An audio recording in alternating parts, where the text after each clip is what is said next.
पैसा खर्च होतोय याचं दुःख जास्त की हिशोब लागत नाही याचं?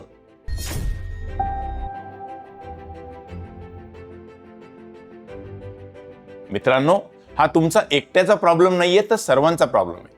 तर या प्रॉब्लेमवर काय सोल्युशन आहे? तर सोल्युशन एकदम सोपं आहे, हिशोब ठेवायचा. मग तो हिशोब ठेवायचा कसा? तर तो बजेटमधनं. बजेट म्हणजे नक्की काय व ते कसे करायचे? तुम्ही कमवलेला पैसा कुठे कुठे खर्च होणार आहे हे आधीच ठरवणे म्हणजे बजेट. ज्याच्याकडे बजेट असते तो पैशाला कंट्रोल करतो, पण ज्याच्याकडे बजेटच नसते पैसा त्याला कंट्रोल करतो. हे बजेट करण्यासाठी तुम्हाला तुमचा खर्च कॅटेगराईज करणं गरजेचं आहे.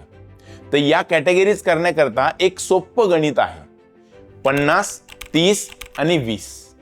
म्हणजेच काय? तुमच्या एकूण उत्पन्नाचा 50% हिस्सा हा गरजेसाठी, 30% हिस्सा हा आवडीसाठी आणि 20% हिस्सा हा बचतीसाठी. या बजेटच्या गणितामुळे दोन गोष्टी होतील.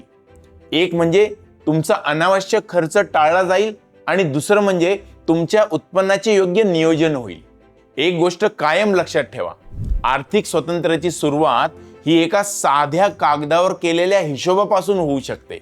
मित्रांनो, बजेट करून पैशाचा हिशोब करा, नाहीतर एक दिवस पैसा तुमचा हिशोब करेल. पुढच्या एपिसोडमध्ये जरूर पहा, बचत आणि गुंतवणूक नक्की फरक काय.